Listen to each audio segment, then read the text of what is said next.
Rotary Year marks the new organization's theme, Be the Inspiration. The team wants to inspire change in the world by making a difference in every step we make. The recent collaborative project of Rotary Club of Mosman, New South Wales, Australia, under the Rotary District 9685 and Rotary Club of Cotabato East, Cotabato City, Philippines, under the Rotary District 3870, further manifested the team's mission of being the inspiration by means of coordinating with the Wheelchair for Kids Foundation Incorporated, based in Australia. Wheelchair for Kids Incorporated is an organization whose mission is to manufacture and distribute wheelchairs to children who are less privileged by assisting them with the means to raise them off the ground from where they are presently confined. And again, a new level of freedom and mobility.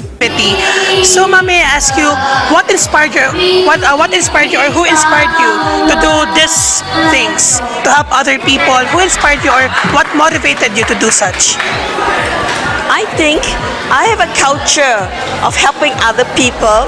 When I was young, I was the president of the Red Cross Society, and also in school I take leadership position, and I try to help other children or other classmates who are less fortunate than I am. So when you say inspire, I think it's my parents too, you know, the home environment that encourages me to do good things. So when you encourage, if I do something good, my parents are very happy. Yes.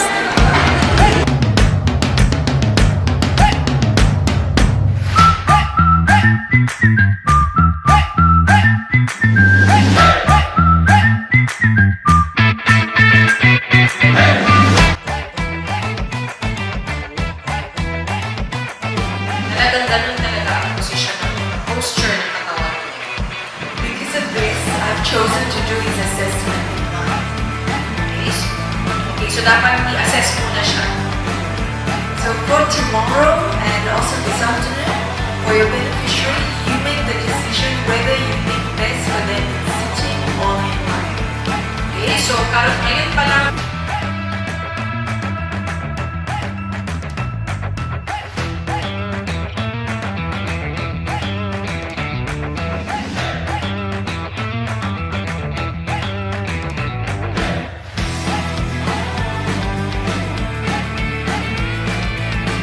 What did you learn during the 2-day seminar workshop? I have learned many things. Hence, I have learned the true essence of service.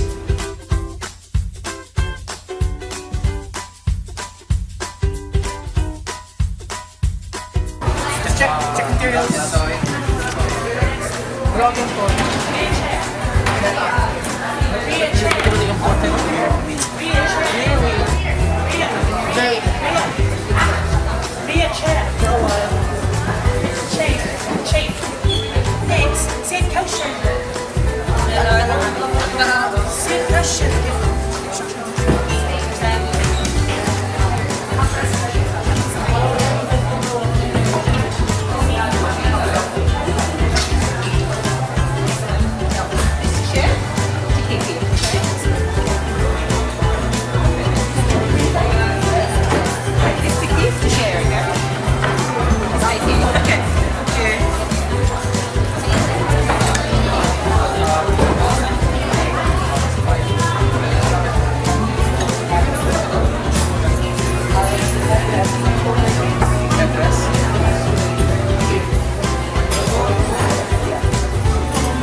na ang pagtulong sa ibang tao ay mahalaga para sa akin.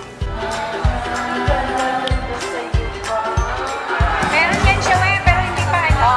Pang lang.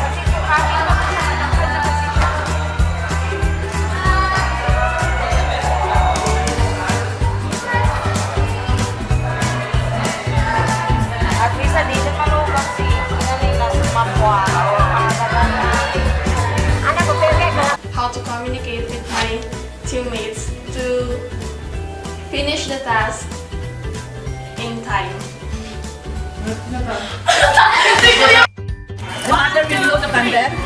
Happy birthday to you.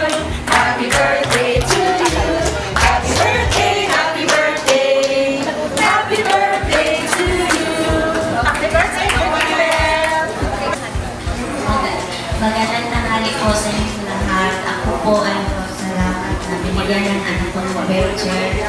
Salamat po ako sa Rotary at sa mga Australian for how many years na yung nakatanggap ng anak ko ng wheelchair. Thank you very much.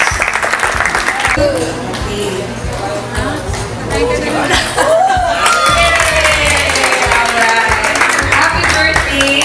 And any words from Dr. Angela Lowe?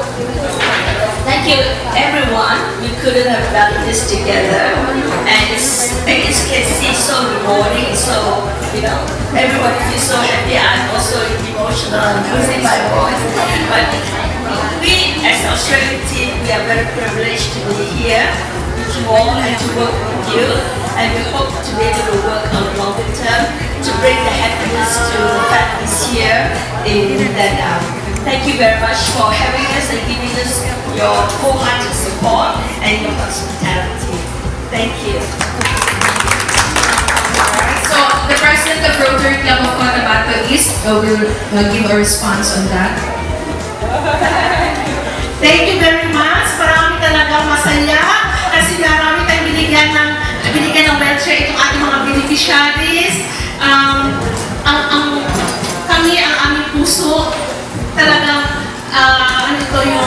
yung kumbaga happy tears talaga kasi nagawa ito ngayon na sa ating mga lahat, lalo na sa Rotaractors, syempre ang ating mga ito sila si DG Yobeng, si DG Darilo, Dr. Angeline, ating dalawang physiotherapists, si Jeremy, and si Lisa. So ating mga Rotarians dito, ating mga officers, so kami ay magpapasalamat sa inyo lahat. Thank you very much. Not everyone in this world is blessed by God. So, just like my father is one of the victims of those disability persons. But I am so glad na hindi siya naging severe, na naging katulad talaga sa mga beneficiaries. So, nagpapasalamat talaga ako kay God na biniless ako ng dalawang tatay. Well, ang tatay ko kasi na-polio siya, so hindi siya makakalakad ng maayos. Kailangan pa siya i-assist na maglakad. I've learned how to mingle, socialize, and how to communicate with other people, especially with my team, in order to finish the wheelchairs that will be received by the beneficiaries. I learned how to assemble the wheelchairs that is given by the donors, and I also learned how to interact with and socialize with others. Okay, so thank you. How was the experience? It was fun. It's really, really fun. Lalo na kapag nakikita mong nakasmile yung mga taong tinutulungan mo. The experience was amazing because I've never experienced that kind of seminar before, and it was pretty memorable because it was also my first time to help others in that kind of seminar. First, it was hard.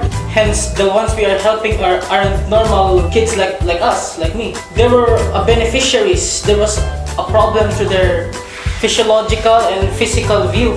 If I will put it in a scale, it is 11 out of 10. 11 out of 10, a new experience. What did you feel? I feel blessed because I was given the opportunity to help those in need. I felt the state of euphoria. It is because indeed helping other people is the best way to get happiness, especially when you're not expecting in return. Because as a Christian, as a Catholic member, God wanted us to help our neighbors because we should love our neighbors as we love ourselves. And then that is my way of showing other people that loving is not just simply showing it by affection, but of course by showing it to other people that you care, even though that you're not relatives biologically, but then we need to help other people, especially those who are in need. Were you inspired? Definitely. Yes. Yes, I am absolutely inspired. Of course, I am inspired. Yes, I am inspired. Yes, I am. Yes, I was inspired. The source of this inspiration was a new learning. If ever I have a new learning, I am very much inspired to do more, to work hard, and of course to help others.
Be the inspiration. Thank you, Wheelchair for Kids. Be the inspiration. Be the inspiration.